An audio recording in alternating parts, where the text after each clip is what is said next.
प्रथम मैं आप सबको प्रणाम करता हूं, शुभकामनाएं देता हूं। आज मैंने कहा कि हिंदू वीर शिरोमणि, अदम्य साहस के प्रतीक, अद्भुत प्रतिभा के धनी, देशभक्त वीर शिरोमणि महाराणा प्रताप का जन्मदिन है। बप्पा रावल, राणा हम्बीर सिंह, राणा सांगा, राणा उदय सिंह, उस वंश परंपरा में 9 मई 1540 को जन्मे एक ऐसे बालक जो भविष्य में चलकर हिंदुत्व के स्वाभिमान का प्रतीक बन गया। आज उनका जन्मदिन है। हम सबके लिए अर्थात संपूर्ण देश के लिए कोई महापुरुष किसी जाति के अंदर जन्म जरूर लेते हैं, लेकिन वो अपनी जाति के लिए कार्य नहीं करते। पुरुष के आगे महापुरुष लगने का अर्थ ही होता है कि उनका दिव्य, उनका ध्येय ये बड़ा हो जाता है। देश, धर्म, संस्कृति के लिए समर्पण उनका उद्देश्य हो जाता है। ऐसे महापुरुष राजा उदय सिंह, राणा उदय सिंह, रानी जयवंती बाई महारानी, उनके घर में बालक जन्म लेता है। वह काल कैसा था? तो मुगलों का काल था। मुगलों के काल के अंदर इस धरती पर अत्याचारों की पराकाष्ठा थी। उस पराकाष्ठा में तमाम इस देश की जो रक्षा करने वाली जातियां थी, अपने आप को इस संस्कृति का पोषक मानने वाली ऐसी अनेक वंश परंपराओं में जन्म लेने वाले अनेक राजा महाराजा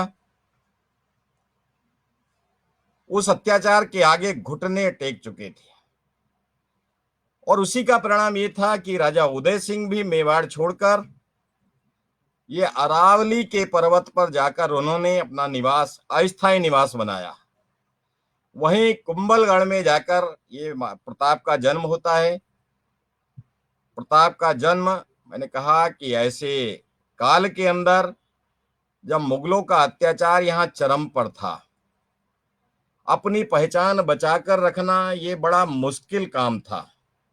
ऐसे में वो बालक जन्म लेता है, धीरे धीरे बड़ा होता है। परंपराओं को, मान्यताओं को, संस्कृति को बचपन से उसको पढ़ाया जाता है।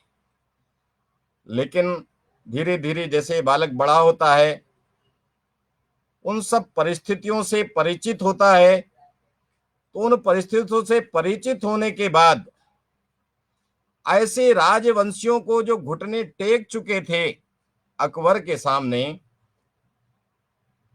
उनको सामने झुकना नहीं, ये एक संकल्प बचपन से ही आया। लेकिन इस संकल्प को पूर्ति कैसे होगी? पिताजी ने अपनी मृत्यु के पूर्व ही दूसरी मां से जन्म लेने वाले छोटे भाई, आयु में छोटे प्रताप से, राणा जगमाल को अपना उत्तराधिकारी घोषित कर दिया। इस प्रताप के ऊपर इस बात का कोई प्रभाव नहीं पड़ा, ये विचलित नहीं हुआ। पिताजी की जो आज्ञा, पिताजी का जो आदेश।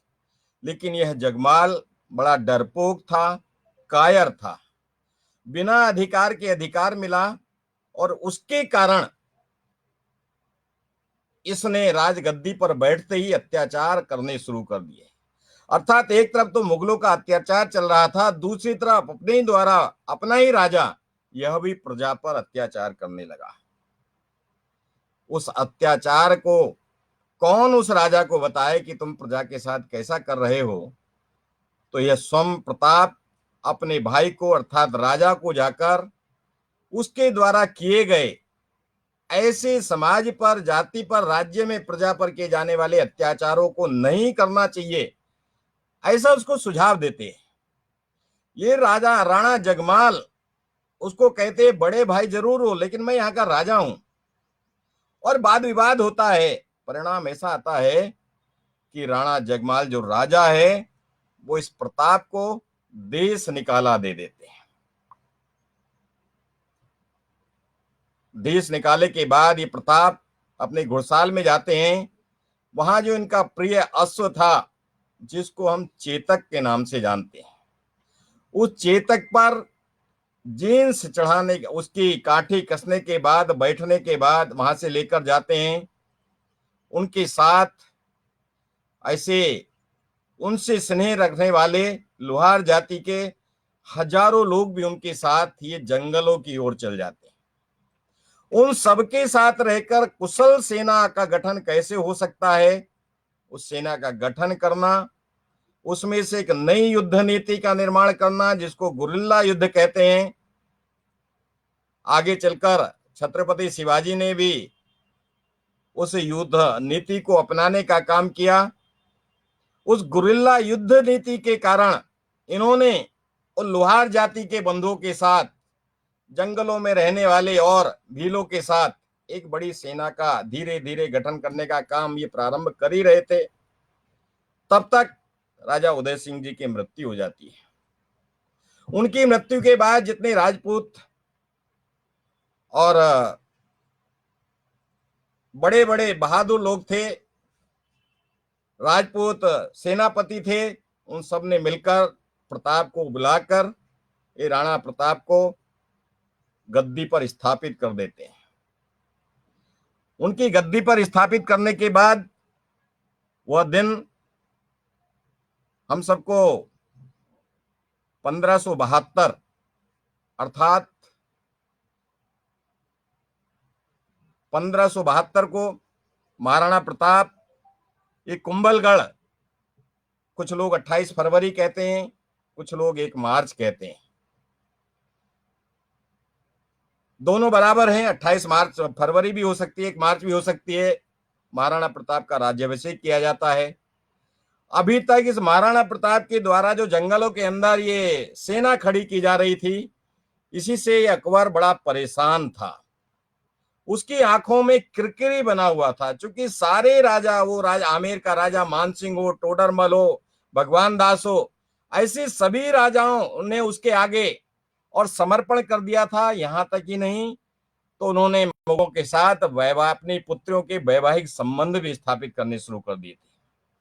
ऐसे में एक राणा प्रताप ये महाराणा अकबर के लिए बड़ा चुनौती बना हुआ था। राणा प्रताप के आगे अकबर के द्वारा अनेक प्रकार के संधि प्रस्ताव भेजे गए और उस संधि प्रसाद में संधि प्रकार में करने के लिए राजा मानसिंह को भी भेजा गया, जलाल खां को भेजा गया, भगवान दास को भेजा गया, टोडरमल को भेजा गया। सबने अकबर की महानता के किस्से राणा प्रताप के सामने सुनाने शुरू किए।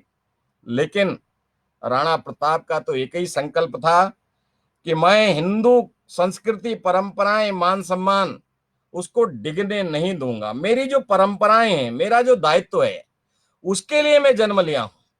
और ये अकबर, ये तो तुर्क है, ये आक्रमणकारी है, अत्याचारी है, ये हमारा बादशाह कैसे हो सकता है? उसके आगे झुकना नहीं है। मैंने कहा कि अकबर ने धन बल, बाहुबल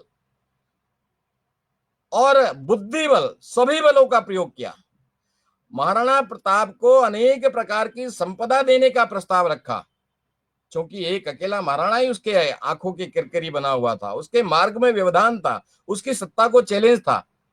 लेकिन महाराणा प्रताप इन सब के प्रस्ताव को अस्वीकार कर देता है और इसके कारण ये मानसिंह अपमानित होकर वहां से जाता है।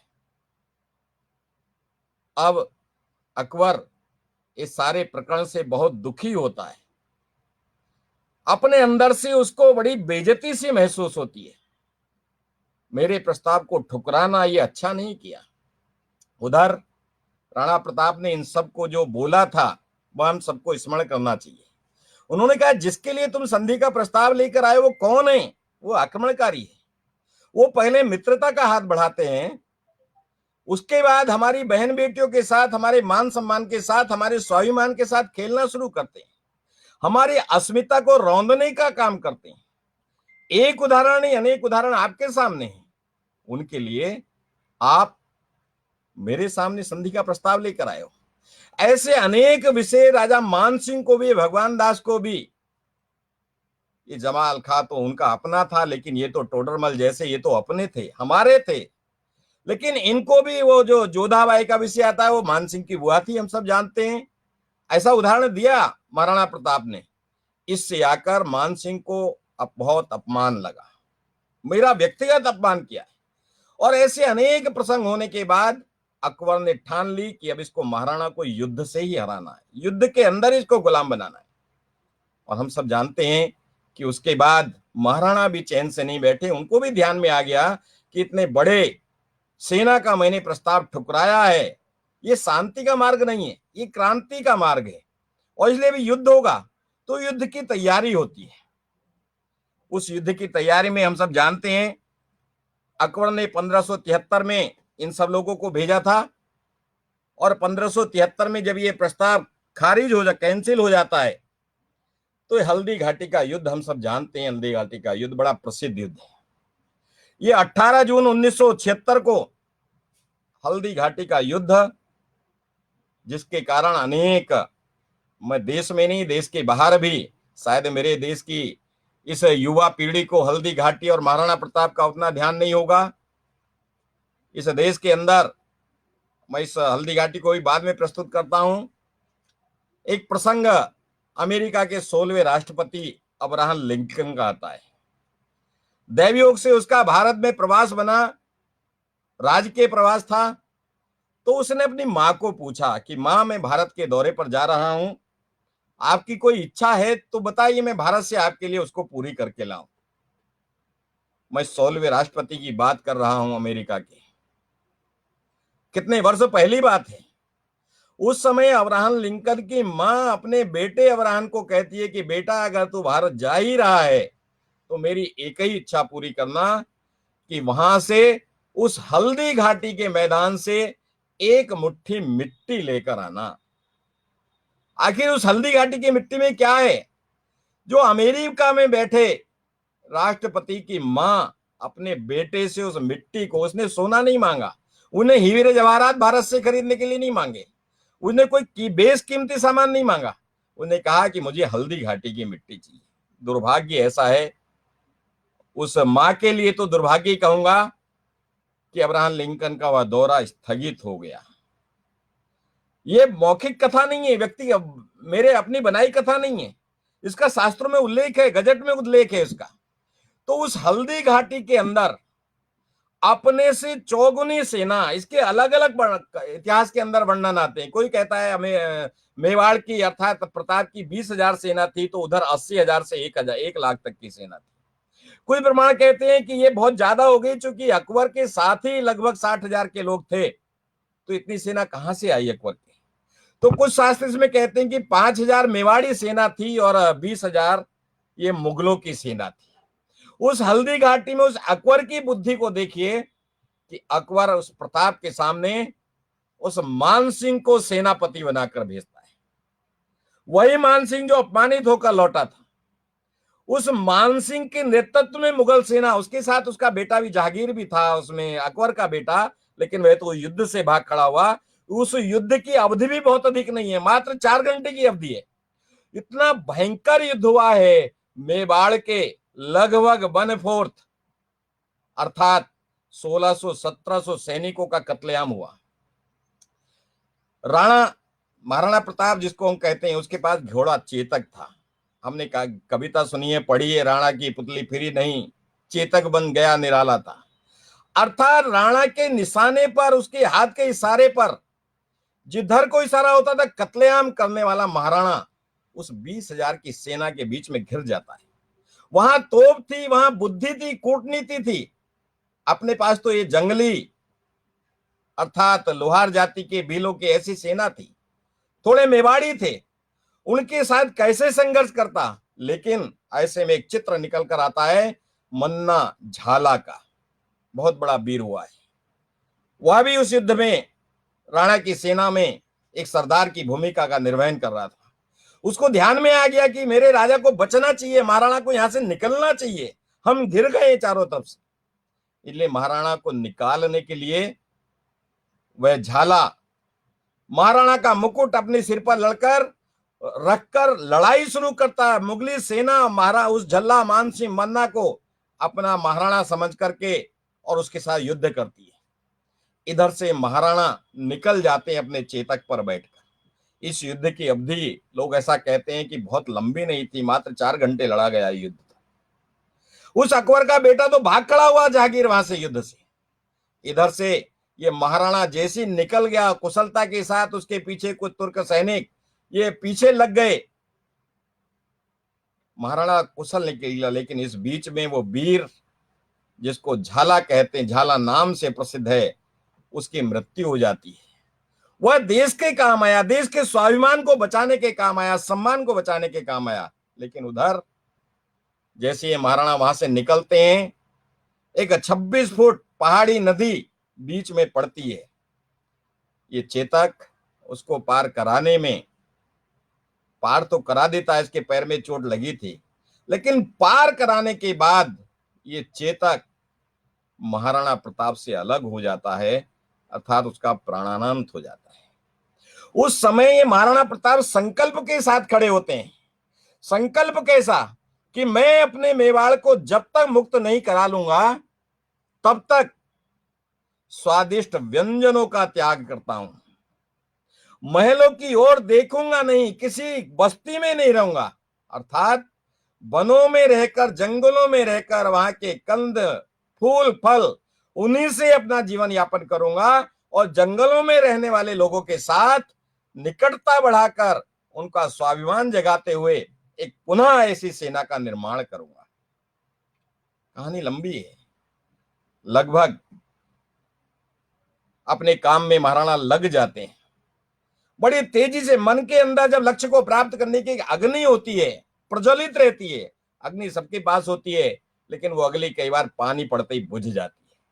लेकिन उस अग्नि को बुझने नहीं देना। हम सब जानते हैं कैसे कैसे प्रसंग महाराणा के सामने आए। वो घास की रोटी का प्रसंग हम सब जानते हैं, उसको विस्तार देना मेरा उद्देश्य नहीं है। अर्थात घास की रोटी बनती है, वो रोटी जैसे ही खाने के लिए आते एक बिलाव आ जाता है, वो छीन कर ले जाता है। माँ बाप की आंखों में आंसू आ जाते हैं। बालक भूख से बिलख रहे हैं, लेकिन वह भूख से बिलखते बालक वह भी उस दृढ़ निश्चय, दृढ़ संकल्प को डिगा नहीं पाते। और महाराणा उस संकल्प के साथ और आगे बढ़ते हैं, और आगे बढ़ते हैं। कैसा संकल्प था! क्यों? क्योंकि अपने एक लिंग महादेव को साक्षी मानकर ये महाराणा ने संकल्प लिया था, जब तक मेवाड़ मुक्त नहीं करा लूंगा। इधर महाराणा जंगलों में चले जाते हैं, उधर अकबर, कैसा दुर्भाग्य है, कितना क्रूर अत्याचारी, मीना बाजार लगाने वाला अकबर, अय्यास अकबर। आज वो इस देश के अंदर लाखों माताओं बहनों का सील हरण करने वाला, लाखों का कत्लेआम करने वाला वो अकबर आज मेरे साहित्य में, मेरे पढ़ाई कोर्स में, शिक्षा में वो महान कहलाता है, महान पढ़ाया जाता है। ये देश का दुर्भाग्य है। एक तरफ तो अमेरिका के अंदर बैठे राष्ट्रपति की मां उस महाराणा प्रताप के द्वारा किए गए संघर्ष में से वहां उसका पसीना गिरा है, वहां उसका खून गिरा है। उस मिट्टी में महाराणा के पसीने के रक्त की सुगंध है। उस सुगंध को अमेरिका के राष्ट्रपति की मां अपने पास मंगाना चाहती है। और एक तरफ जिस मिट्टी के लिए, जिस देश की संस्कृति सभ्यता के लिए उस महाराणा ने संघर्ष किया, उस महाराणा को गुमनाम कर दिया जाता है। वो अकबर महान हो जाता है। वो अकबर महाराणा से निश्चिंत होकर कि वो तो भाग गया, जंगलों में चला गया, उसका ध्यान अब ईरान और इराक की तरफ हो जाता है। महाराणा के गुप्तचर ये अवसर देते हैं, सूचना देते हैं, तो महाराणा इस अवसर का लाभ उठाकर 1579 अर्थात 79 में मेवाड़ के पश्चिम क्षेत्र को आक्रमण करके मुक्त करा लेता है। ये महाराणा ने पुनः उस हल्दी घाटी के मात्र 3 वर्ष बाद ही अपने पश्चिम क्षेत्र को मुक्त कराया। ऐसे अनेक प्रसंग, लगातार निरंतर संघर्ष करते रहना, किसके दम पर? कैसा बल था! लोग कहते हैं कि महाराणा प्रताप के भाले का, उसके कवच का, उसका अपना, ये लगभग 2208 किलो वजन जिस व्यक्ति जो लेकर चलता हो घोड़े पर, उसके सामने अदना सा अकबर, वो कैसे अकबर से चुना वो युद्ध हार गया। लेकिन इस देश का इतिहास है, इस देश की, और अनेक प्रसंग ऐसे आए, दुर्भाग्य रहा इस देश का कि अपनों के सामने अपना आकर खड़ा हो गया, अर्थात घर का भेद देने खड़ा हो गया, तो बहादुर से बहादुर बिगड़ गया। महाराणा प्रताप भी उस मान सिंह जैसे, टोडरमल जैसे लोगों के कारण उस अकबर से उस समय युद्ध हारा।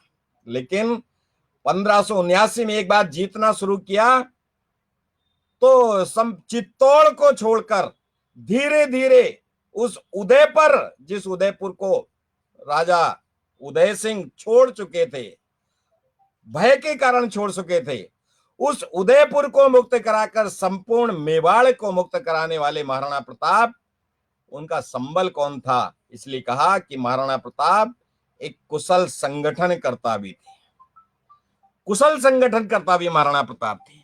ऐसे संगठनकर्ता ने अपनी उस गढ़िया लोहार जाति, जिसका आज मध्य प्रदेश और उत्तर प्रदेश में भी कुछ भागों में, राजस्थान, गुजरात, आज भी वो लोहार जाति गढ़िया के नाम से जानी जाती है।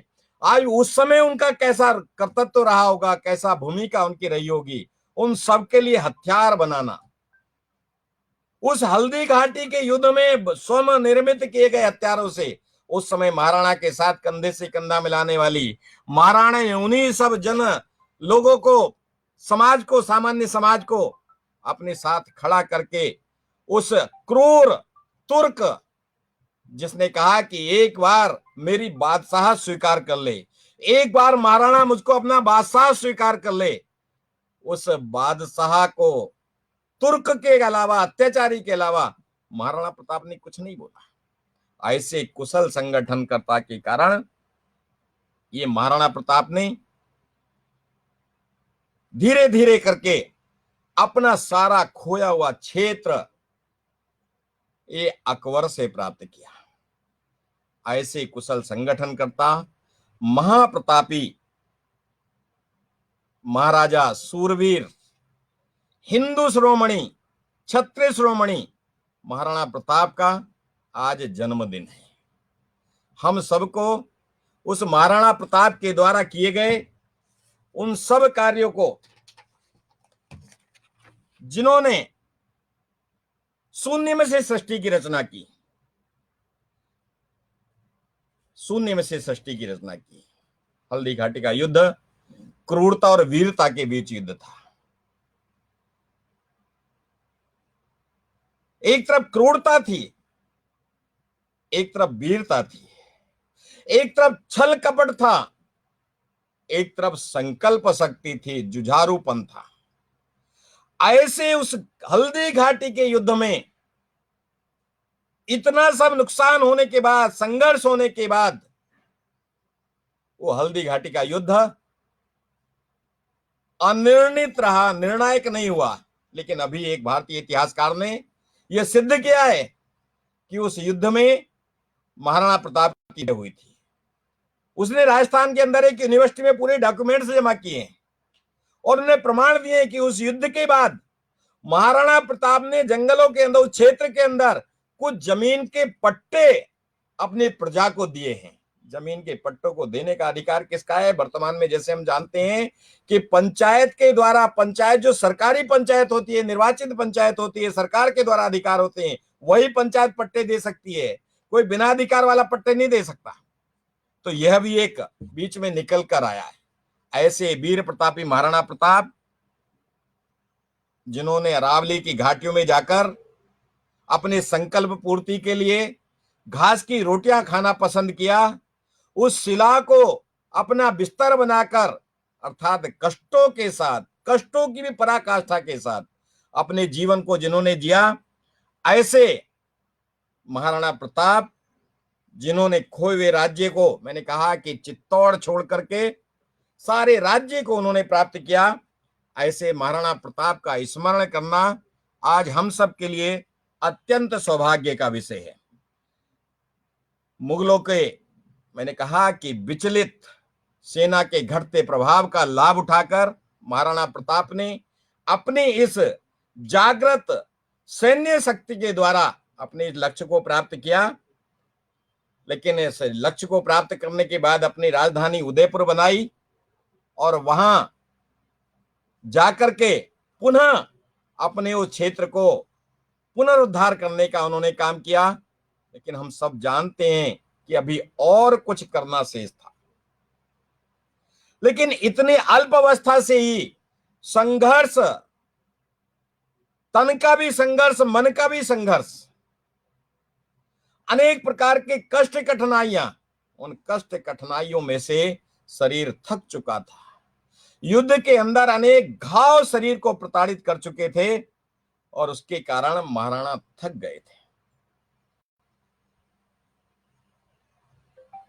19 जनवरी 1597 को ये लगभग 12-14 वर्ष जंगलों के अंदर महाराणा प्रताप रह करके उन्होंने अपनी प्रजा के लिए, अपनी संस्कृति के लिए, इस हिंदू कुल के लिए, हिंदू स्वाभिमान के लिए जो शक्ति का संचय किया था, उस शक्ति के संचय से उन्होंने खोई प्रतिष्ठा प्राप्त की। इसीलिए महाराणा प्रताप इस केवल भारत के अंदर नहीं, भारत ने तो जैसे यहाँ की शिक्षा पद्धति के कारण, यहाँ के नीति निर्धारकों के कारण जैसे महाराणा प्रताप को भुला ही दिया हो। मैंने पहले ही कहा कि वो अत्याचारी, अनेक प्रकार से कपटी, इस देश के मान सम्मान को रौंदने वाला अकबर उसको महान बना दिया। और इसलिए मेरी आने वाली संतति उस महाराणा के व्यक्तित्व को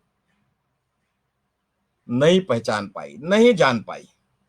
महाराणा कैसे थे? चेतक का तो शरीर हो गया था शांत, लेकिन महाराणा की सेना में एक हाथी भी था जिसका नाम राम प्रसाद था। जिस देश के अंदर, मैंने कहा अपने रामायण के अंदर गिलहरी का उदाहरण पढ़ा है कि जिस देश के अंदर छोटे से छोटा जीव भी अपने देश के मान सम्मान के लिए अपने प्राणों का उत्सर्ग करने के लिए तत्पर रहता है, उस देश का कोई भी बाल भी बांका नहीं कर सकता। महाराणा प्रताप की सेना के अंदर एक राम प्रसाद नाम का हाथी भी था। उसका कम ही लोग नाम जानते हैं। उसका उल्लेख भी बड़ा महत्वपूर्ण है। उस हल्दी घाटी के युद्ध में अकेले राम प्रसाद नाम के हाथी ने ये मुगली सेना के 7 हाथियों को मार गिराया था। उस हाथी को पकड़ने के लिए मुगली सेना ने एक विशेष प्रकार की व्यूहरचना की। उस व्यूहरचना में वो पकड़ा जाता है और आपको आश्चर्य होगा कि पकड़े जाने के बाद 18 दिन तक वह हाथी उस मुगली सेना का अन्न और जल ग्रहण नहीं करता। उस जिस व्यक्ति के, जिसका हाथी भी इतना स्वामी भक्त होगा, मैंने कहा वो गिलहरी देश धर्म के मान सम्मान के प्रति अपने प्राणों का उत्सर्ग करने के लिए उस सेतु पर चली जाती है। ये हाथी अपने स्वामी से बिछुड़ने के बाद भी, दुश्मन के कब्जे में जाने के बाद भी, 18 दिन तक भूख और प्यास से बिलखने के बाद भी उसकी निष्ठा, उसकी स्वामी भक्ति पर कोई आघात नहीं कर सकता। अंत में अकबर के सामने प्रस्तुत करने पर भी उसको गन्ने का रस और पानी दिया जाता है, लेकिन स्वीकार नहीं करता। ऐसे जिसके जीवन साथी हों, जिसकी सेना के अंदर मनुष्य ने जीव भी जैसे स्वामी भक्त हों, ऐसे महाराणा को कोई बाल बांका कर सकता था क्या? ऐसे महाराणा का मैंने कहा कि 1597 में शरीर शांत होता है। 19 जनवरी 1597 में शरीर शांत होने के बाद जैसे वो अकबर उस महाराणा, उस राम प्रसाद हाथी के सामने गिड़गिड़ाया और नतमस्तक हुआ, वैसे ही महाराणा की मृत्यु का समाचार सुनने के बाद ये अकबर अंदर से बहुत दुखी हुआ। उसकी आंखों से आंसू छलक उठे। इसलिए नहीं कि प्रसन्नता के आंसू थे, वह आंसू कष्ट के थे, वह आंसू महाराणा प्रताप की वीरता के थे, वह आंसू महाराणा प्रताप की संकल्प शक्ति के थे। वह आंसू, वो संकल्प और वीरता किसके लिए? तो अपने हिंदू धर्म, हिंदू संस्कृति और हिंदू समाज को उसने डिगने नहीं दिया। और इसलिए ऐसा वर्णन आता है कि अकबर ने महाराणा प्रताप की प्रशंसा में उनकी मृत्यु के बाद जो शब्द बोले हैं वो हम सब के लिए, अर्थात अपना तो बोलता ही है, लेकिन जब घोर दुश्मन जो सब प्रकार के छल कपट, धन बल बुद्धि, सब प्रकार के बलों से जो डिगा न पाया हो, वो जब अपने मुंह से प्रशंसा के शब्द बोलता है तब उस व्यक्ति की महानता का पता चलता है। माना अकबर के द्वारा जो 4 लाइन बोली गई, उसने कहा कि संसार में सभी नाशवान हैं, राज्य और धन किसी भी समय नष्ट हो सकते हैं, परंतु महान व्यक्ति की ख्याति कभी नष्ट नहीं हो सकती। पुत्रों के द्वारा धन और भूमि को छोड़ दिया जाता है, लेकिन महाराणा प्रताप ने कभी सर नहीं झुकाया। हिंदू राजाओं में वही एकमात्र राजा ऐसा था जिसने अपनी जाति व देश के गौरव को अंतिम समय तक बनाए रखा। ये शब्द मेरे नहीं है, ये शब्द किसी हिंदू लेखक के नहीं है, ये हिंदू कवि के नहीं है, ये शब्द उस अकबर के हैं जो क्रूर था, अत्याचारी था, जो इस देश को रौंदने के लिए आया था, इस देश पर सत्ता स्थापित करने के लिए आया था। ऐसा व्यक्ति भी उस बहादुर महाराणा के सामने ये नतमस्तक होकर उसको प्रणाम करता है, इन शब्दों से श्रद्धांजलि देता है। ऐसे महाराणा प्रताप को जिस कुल गौरव के अंदर, जिस देश के अंदर, मैंने पहले कहा कि महापुरुष किसी जाति के अंदर जन्म जरूर लेते हैं, लेकिन वो जाति के लिए नहीं होते। उनके जीवन का हेतु तो इस सृष्टि पर धर्म की जय करना होता है, अधर्म का नाश करना होता है, सज्जन शक्ति का रक्षण करना होता है। उसी सज्जन शक्ति के रक्षण से और अधर्म का नाश करना हम सब जानते हैं। रामायण के अंदर भगवान राम केवल वनवासियों के सहारे रावण पर विजय प्राप्त किए, धर्म का रक्षण करते हुए अधर्म का अंत किया। भगवान कृष्ण द्वापर में 5 पांडवों के द्वारा उस अधर्म का अंत किया। ऐसे इस कलयुग में महाराणा प्रताप जैसे अनेक वीरों ने, और इसलिए इस धरती को हमने वीर भोग्या वसुंधरा कहा है। इस धरती पर वीरों की एक अनंत मालिका है, अनंत मोतियों की माला है, जिन्होंने अपने को, अपने परिवार को, अपने कष्टों को ये भुलाकर, ये धरती माता, ये भारत माता, ये मेरा समाज, मेरी संस्कृति, मेरी परंपराएं, यही मेरा आराध्य है, ऐसा मानकर जिन्होंने इस देश के लिए जीवन जिया, वो इस देश की सर आंखों पर है, देश उन्हें पूजता है। आज इस अवसर पर मैं इतना ही कहूंगा कि गिरा जहां पर खून वहां का, गिरा जहां पर खून वहां का, पत्थर पत्थर जिंदा है, जिस्म नहीं है मगर नाम का अक्सर अक्सर जिंदा है। ऐसे महाराणा प्रताप का स्मरण करना, और अंत में एक और प्रसंग सुनाकर मैं इस विषय को पूरा करूंगा, क्योंकि बहुत लंबा बोलना नहीं है, 35-40 मिनट बोलने का विषय मैंने सोचा था। एक और प्रसंग, मैंने एक अमेरिका का उदाहरण आपको दिया, एक और प्रसंग आता है। हम सब जानते हैं कि अमेरिका दुनिया के अंदर दादागिरी करने वाला देश है। उस अमेरिका के सामने एक छोटा सा देश वियतनाम है। 1955 से लेकर 1975, 20 वर्ष तक वो वियतनाम, छोटा सा अमेरिका के सामने बिल्कुल पिद्दी सा देश, 20 वर्षों तक संघर्ष करता है। और अकेले अमेरिका से नहीं, उससे के पहले जापान भी उसके साथ भिड़ चुका था, फ्रांस भी उसके साथ भिड़ चुका था। उन सबसे संघर्ष करते करते 1975 में जाकर वह वियतनाम उस युद्ध के अंदर विजयी होता है। उस विजय के बाद ऐसा एक प्रसंग आता है, कुछ लोग इसको छत्रपति शिवाजी महाराज का प्रसंग बताते हैं, लेकिन उसके लिए तो प्रमाण है। कैसा प्रमाण है? तो वो वियतनाम जब युद्ध जीतता है तो वहां के राष्ट्राध्यक्ष के सामने वहां के पत्रकार पहुंचते हैं, और पत्रकार से उस जीत का ये कारण जानते हैं कि इतने बड़े महायोद्धा के सामने आपने युद्ध लड़ा, लंबा संघर्ष आपने किया, लंबी लड़ाई लड़ी, इस युद्ध की विजय का श्रेय आप किसको देना चाहते हैं? हम सबको भी ये सुनकर आश्चर्य होना चाहिए।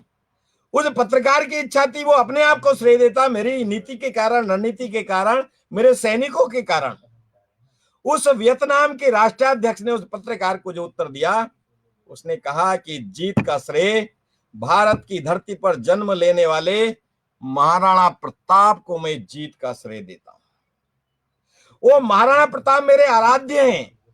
उनकी रणनीति, उनकी योजना नीति, उनकी महानता, उनकी संकल्प शक्ति, धर्म, संस्कृति और सभ्यता के लिए अंतिम समय तक अनेक प्रकार के कष्टों को सामने देखने के बाद भी मार्ग से न विचलित होने वाले ऐसे महाराणा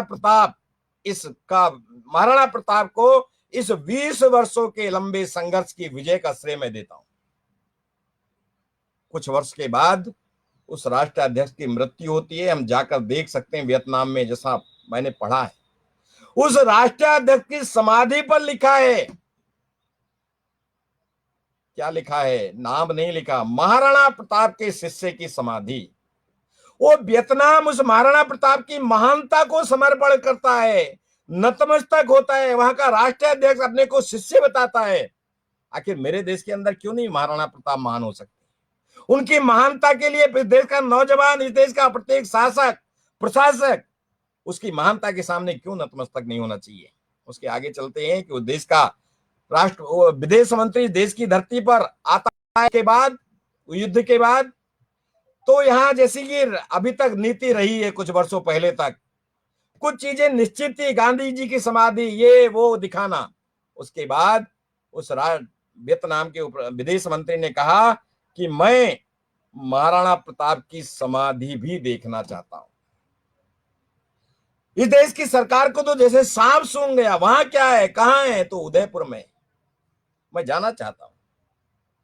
तो दोस्तों, आप सबको आश्चर्य होगा, वो विदेश मंत्री वहां गया और वहां से उस समाधि के पास से वहां की मिट्टी उठाकर उसने एक थैली में ली और उसके बाद वो अपने देश गया। पूछा क्या करेंगे इस मिट्टी का? बोले इस मिट्टी की सुगंध को मैं वियतनाम की धरती पर सुगंधित करने वाला हूं। वहां के बच्चे बच्चे के हृदय के अंदर ऐसी देशभक्ति, धर्म भक्ति और समाज भक्ति इस मिट्टी की सुगंध से आने वाली है। एक तरफ ऐसा चित्र दुनिया के अंदर मेरे महाराणा प्रताप का है, दूसरी तरफ मेरे देश के अंदर उस महाराणा को जैसे भुला दिया गया, बेनाम कर दिया गया। आज हम सब की जिम्मेदारी बनती है कि उस महाराणा प्रताप को, जिसका जीवन अपने लिए नहीं था, परिवार के लिए नहीं था, जिसका जीवन देश के लिए था, धर्म के लिए था, सभ्यता के लिए था, ऐसे महाराणा प्रताप को आज उनकी जन्म जयंती पर स्मरण करते हुए और उनके विचारों को युवाओं के अंदर, परिवार के अंदर, यह देश पहले है, धर्म पहले, संस्कृति पहले, देश धर्म समाज के लिए जीवन जीने वाले ऐसे महाराणा प्रताप जैसे लाखों लोगों के सामने देश नमन करता है। हम भी उस सीढ़ी, उस श्रृंखला के एक राही बन सकते हैं क्या? उस जो रहा हमारे महाराणा प्रताप जैसे महावीरों ने, सूरवीरों ने, देशभक्तों ने हमको दिखाई है, उनके पद चिन्हों पर चलने का प्रयास, उनके जीवन को पढ़कर, उनके जीवन की घटनाएं मेरा उत्साहवर्धन करेंगी, मुझको दिशा देंगी, मेरा मार्गदर्शन करेंगी, अनेक प्रकार के व्यक्तिगत कष्टों में मुझे मार्ग से डिगने नहीं देने वाली ऐसे महाराणा प्रताप को आज उनकी जन्म जयंती पर मैं अपने श्रद्धा सुमन अर्पित करता हूं, हृदय से उनको नमन करता हूं। और आप सबको भी पुनः एक बार महाराणा प्रताप की जन्म जयंती की शुभकामनाएं देते हुए महाराणा प्रताप के जीवन का कुछ अंश हम भी अपने घर के अंदर, घर से अपने परिवार के अंदर, परिवार से अपने अंदर लेकर इस देश धर्म संस्कृति के लिए एक कदम आगे चलने का संकल्प लें। पुनः हिंदू जागरण मंच के प्रचार विभाग मेरठ प्रांत को इस सुंदर आयोजन के लिए अनेक हजारों लोगों को आज महाराणा प्रताप का स्मरण इस फेसबुक लाइव के माध्यम से कराने के लिए उनके इस सदविचार को, सद उद्देश्य को मैं साधुवाद और वंदन करता हूं। पुनः आप सबको प्रणाम, अभिवादन।